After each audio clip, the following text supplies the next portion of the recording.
dear student, welcome once again in my class Priya Ki Pathshala. In this video, we will discuss about the various questions coming in the medical entrance examination from the chapter Sexual Reproduction in Flowering Plant. So let's get started from the very first question. These questions are very important, and these questions have come earlier in your previous examinations. So first question is the syngamy. So we will discuss also about the various terms. First, syngamy, you know very well. Syngamy क्या होता है? In syngamy is the process in which male gamete fuses with the female gamete, जिसको हम क्या बोलते हैं? Fertilization भी बोलते हैं. तो क्वेश्चन में पूछ रहा है कि syngamy के बाद क्या प्रोड्यूस होगा? A. Embryo, B. Endosperm या C. Perisperm. तो आपको पता है कि जब फर्टिलाइजेशन होता है तो फर्टिलाइजेशन के बाद क्या प्रोडक्शन होता है? हमारा जाइगोट प्रोडक्शन होता है, और जिससे हमारा क्या बनता है? Yes, very first option is your answer, embryo बनेगा. So this question has come in your exam MHTT 2000. Second, which one produces the embryo sac? Embryo sac इनमें से कौन प्रोड्यूस करेगा? मेगास्पोर मदर सेल, जिसको हम MMC के नाम से भी जानते हैं. Okay, megaspore या microspore. So your answer is the, yes, very good. Second one option is your correct answer, is the megaspore. Third question is the micropyle occur in. आपने ये वर्ड कहाँ पढ़ा था? माइक्रोपाइल. यस, आपने पढ़ा था कि जो ओव्यूल होता है, ओव्यूल की जो ओपनिंग होती है, उस ओपनिंग को हम किस नाम से जानते हैं? माइक्रोपाइल के नाम से जानते हैं. तो एक ऑप्शन तो आपको इसमें ओव्यूल दिख रहा है. But in my last video, I also told you that micropyle also occur in the seed. Seed में opening होती है. So your option is option D. Both B and C, यानी कि seed और ovule दोनों में क्या मिलेगा? micropyle मिलेगा. हिमाचल प्रदेश PMT 1998 का क्वेश्चन है ये. Okay. Next, in mature embryo sac, okay, the central cell is. Mature embryo जो होता है उसमें जो सेंट्रल सेल होती है वो कितने न्यूक्लियस की होती है? Single nucleate, binucleate, 4 nucleate और 8 न्यूक्लिएट. ओके, सिंगल जो सेंट्रल सेल होती है उसको हम पोलर सेल के नाम से भी जानते हैं, और आपको पता है कि इसके अंदर हम कितने न्यूक्लियस बनाते हैं? 2 nucleus. So your answer is B option is the correct answer. It is binucleate. Okay, next fifth question, sporopollenin occur in. आपने ये एंजाइम का नेम कहीं सुन रखा है? स्पोरोपोलेनिन हमने कहाँ सुना था? ये हमने सुना था पोलन ग्रेन में. अब हम पढ़ते हैं ये कहाँ होता है. Female gametophyte first, second vegetative cell, third male gametophyte, and fourth one is the exine of the pollen grain. Pollen grain की आउटर कवरिंग को हम किस नाम से जानते हैं? एक्साइन के नाम से जानते हैं, और ये एक्साइन जिस एंजाइम की बनी होती है, that enzyme is known as the sporopollenin. So your answer is the D option, exine of the pollen grain. आपको इसके बारे में पता होना चाहिए कि जो स्पोरोपोलेनिन है वो हार्डेस्ट एंजाइम है. अभी तक उसको कोई भी चीज सब्सटेंस ब्रेक नहीं कर सकता है, और कहीं कहीं पे जहां पे एक्साइन ये ब्रेक होती है वहां पे स्पोरोपोलेनिन नहीं मिलता है. Okay, moving to the next question. Endosperm of an angiosperm has 24 chromosome. Okay, एक एंजियोस्पर्म एक प्लांट है जिसका जो एंडोस्पर्म है उसमें नंबर ऑफ क्रोमोसोम कितने हैं? 24. The number of chromosome in the gamete. तो आपको ये बताना है कि गैमेट में नंबर ऑफ क्रोमोसोम कितने होंगे. Okay, Himachal Pradesh PMT question है ये, और बहुत इंपॉर्टेंट क्वेश्चन है ये. आपके internals, externals as well as the entrance exams में बहुत ज्यादा बार पूछा जाता है ये क्वेश्चन. तो आपको अच्छी तरह से बताया था मैंने कि जो एंडोस्पर्म होता है वो कितना होता है? 3n. ठीक है, तो 3n इज इक्वल्स टू कितना दे रखा है? 24 दिया है. तो n की वैल्यू कितनी निकल के आएगी? 24/3. आंसर कितना आ गया? 8. यानी कि जो गैमेट है, गैमेट आपको पता है क्या होता है? सिंगल n होता है. तो गैमेट में नंबर ऑफ क्रोमोसोम कितने हो जाएंगे? Yes, option number 1 is correct. 8 chromosome हो जाएंगे. How? Again I am telling you, endosperm is the result of triple fusion. तो 3n होगा.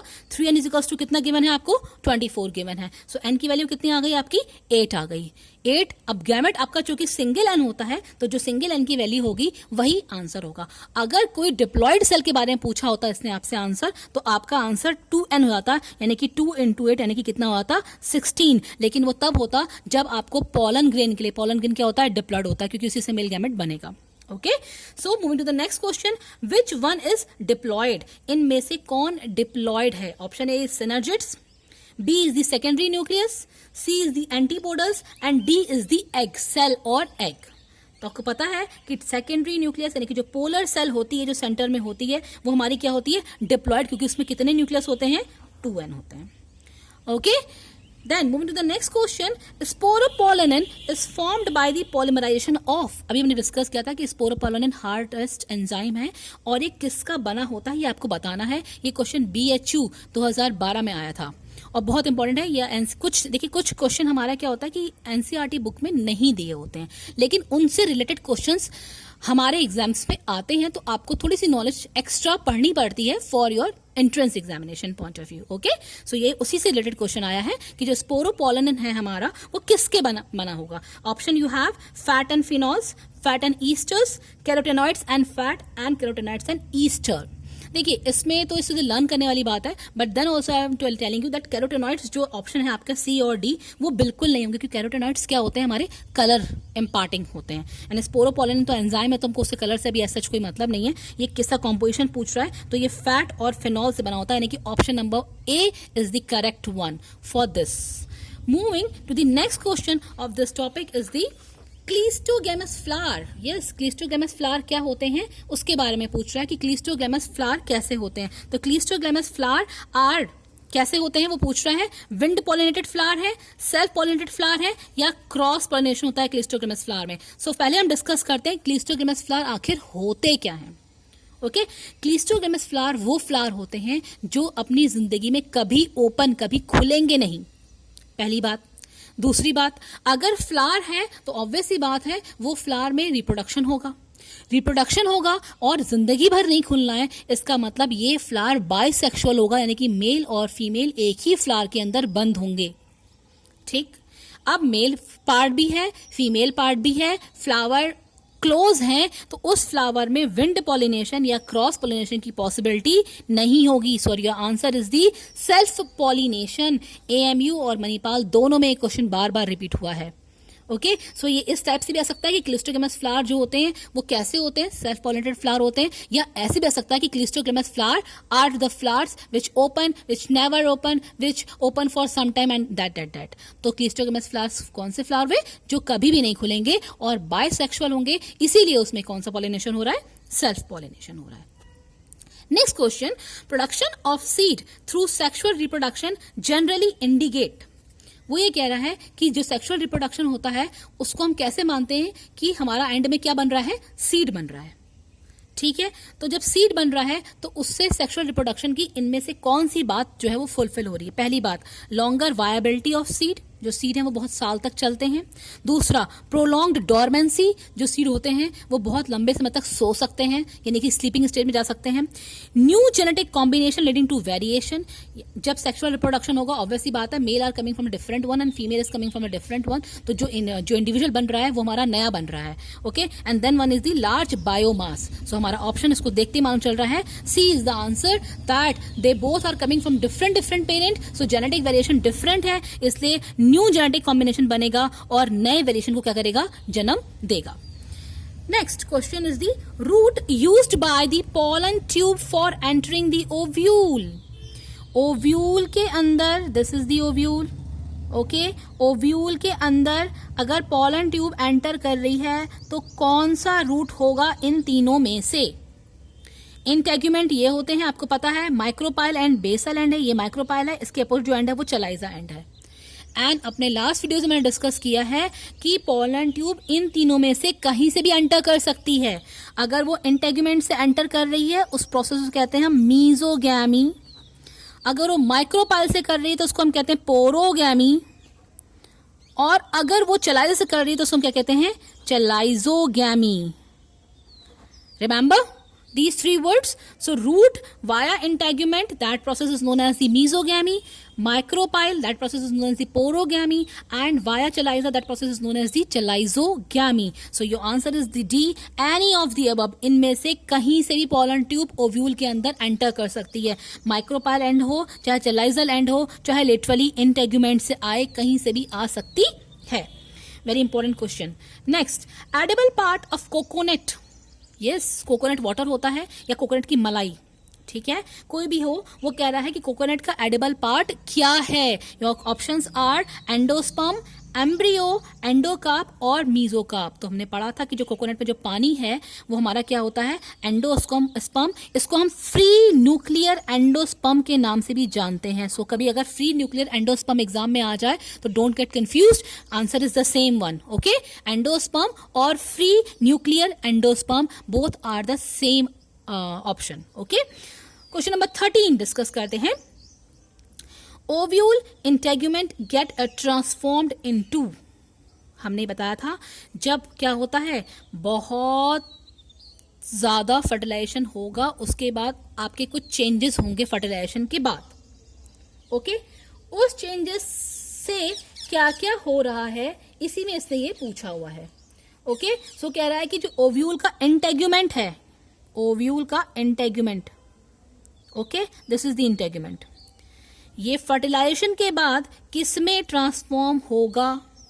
तो हमें पता है कि ओवरी है, ये ओवरी है, ओवरी के अंदर क्या है, ओव्यूल है, जिससे क्या बन रहा है, सीड बन रहा है। और ओव्यूल को चारों तरफ से कौन ढक रहा है, हमारा इंटेगुमेंट उसको कवर कर रहा है। सो सीड का क्या बना देगा, ये सीड कोट बना देगा। सो ओव्यूल का इंटेगुमेंट का आंसर आपका क्या होगा, सीड कोट। CMC 2003 का क्वेश्चन है और बहुत बार पूछा गया है इसके बाद भी। ओके, इसलिए बहुत इंपॉर्टेंट क्वेश्चन है।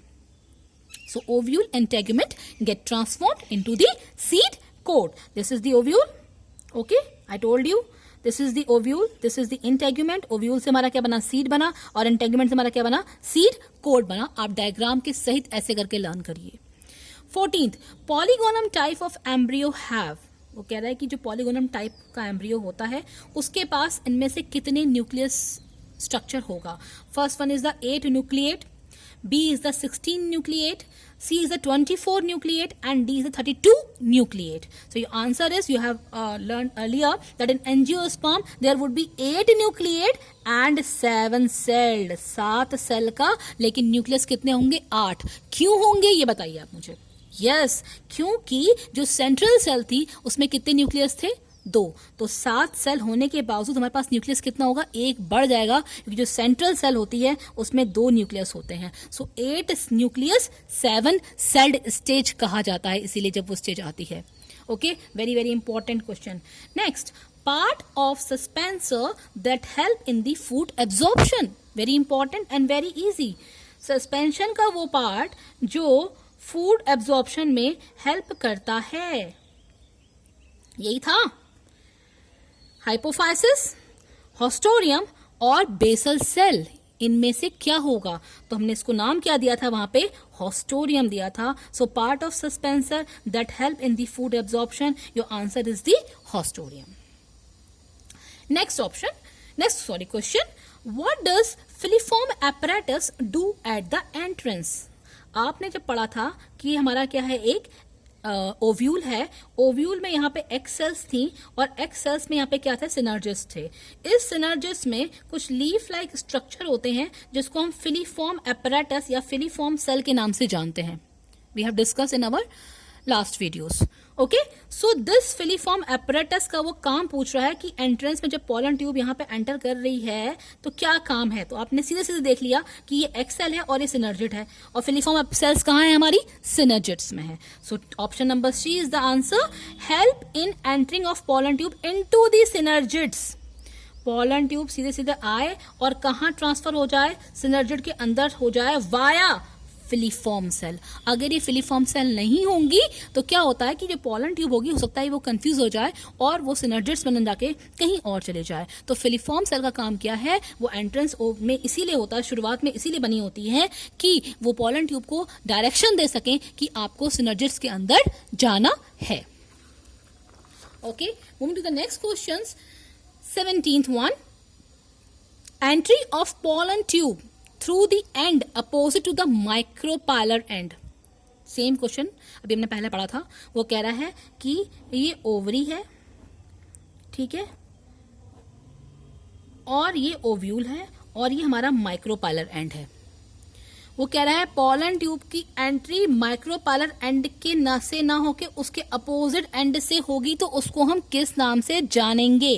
सो दिस इज माइक्रोपाइल, तो वो हमारा जो नाम है वो हो गया पोरोगैमी, लेकिन इसके अपोजिट की बात कर रहा है, इसके अपोजिट में जो एंड होता है वो हमारा क्या होता है, चलाइजा, इसको हम सी एंड के नाम से जानते हैं। और चलाइजा होगा तो कौन सी गैमी हो जाएगी, chalazogamy. So your option is the option B. NEET और एम्स में बहुत बार क्वेश्चन आया हुआ है ये। ओके, सो एंड लेकिन देखिए क्वेश्चन घुमा दिया उन्होंने और कुछ नहीं किया है। आपको बस पता होना चाहिए कि माइक्रोपाइल के अपोजिट में कौन सा एंड होता है। अगर आपको यही पता ही नहीं है कि माइक्रोपाइल के अपोजिट में चलाइजा एंड होता है, तो चलाइजा चलाइजोगैमी आप आंसर कैसे निकाल पाएंगे। ओके, सो अपने जो बेसिक्स हैं उनको बिल्कुल क्लियर रखिए कि जो माइक्रोपाइल है उसका अपोजिट एंड हमारा कौन सा है, चलाइजा है। Next, role of the tapetum. Yes, tapetum पढ़ा था कहीं। यस, टेपिटम का रोल क्या है, न्यूट्रिशन, प्रोटेक्शन और दी मैकेनिकल स्ट्रेंथ। तो सिंपल सा आंसर है option number yes A, nutrition. Tapetum का काम क्या है, न्यूट्रिशन प्रोवाइड करना। Okay, next question, bees are important to agriculture. Honey bees, मधुमक्खी जिसको हम सिंपल नाम से जानते हैं, और biological name is Apis indica. Okay, अगर इंडियन हनी बी की बात करेंगे तो honey bees are important to agriculture as they, वो कह रहा है एग्रीकल्चर के लिए इंपॉर्टेंट है, क्यों है, सीपीएमटी में आया था।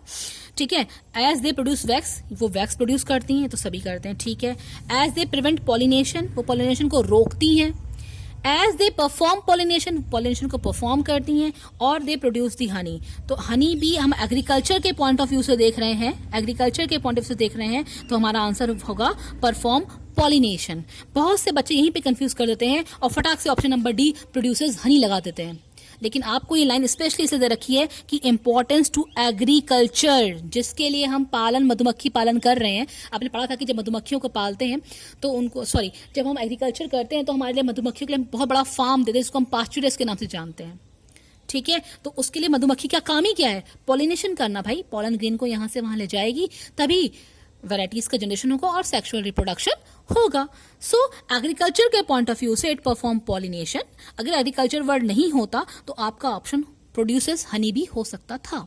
Okay, last question from this topic, reproduction of flowering plant, is the remnants of nucellus present in the seeds are called. Okay, वो कह रहा है कि न्यूसेलस के रिमेनेंट्स जो सीड में प्रेजेंट होंगे उनको हम किस नाम से जानेंगे या किस नाम से जानते हैं। तो हमारा आंसर क्या है, our answer is the paddy. अब बताइए, इसको सोच के बताइए कि remnant of the pollen grain अगर होंगे तो उसको हम किस नाम से जानेंगे। रिमेनेंट्स मतलब क्या होता है, पहले आप मुझे ये बताइए। रिमेनेंट्स का मतलब होता है बचा हुआ पार्ट, थोड़ी सी। न्यूसेलस आपने देखा था कि जो यहाँ पे सेल्स होती हैं इसको हम न्यूसेलस के नाम से जानते हैं। जानते हैं कि नहीं जानते हैं? ठीक है, तो कह रहा है कि अगर न्यूसेलस पूरा सीड ने कंज्यूम नहीं किया है, थोड़ी बहुत बचा हुआ है, तो उसके रिमेनेंट्स को किस नाम से जानते हैं, तो उसके रिमेनेंट्स को हम किस नाम से जानते हैं। तो हमारा आंसर इसमें से ऑप्शन नंबर सी हो जाएगा, पेरिस्पर्म के नाम से जानते हैं। Okay, so remnant of the nucellus present in the seed are known as the perisperm. So these are the various questions coming in your previous year's medical entrance examination. अब chapter पढ़िए, chapter के and में हमने discuss किए हैं questions को। ये questions ही ऐसे ही क्वेश्चंस आते हैं, आपका बस फंडामेंटल जो होना चाहिए, बेसिक्स जो होना चाहिए, वो बिल्कुल क्लियर होना चाहिए। Okay, again we will meet in next video with a new chapter, with a new topic, and again we will discuss the questions coming in your various entrance examination. Till then learn it first of all, basics clear करिए, learn करिए, और जब आपको कुछ चीज समझ में आएगी, अगर नहीं आती है तो आप वो मुझसे मेरे डिस्क्रिप्शन बॉक्स में पूछ सकते हैं। Till then subscribe it, like it and learn it and have a nice day. Thank you, bye bye.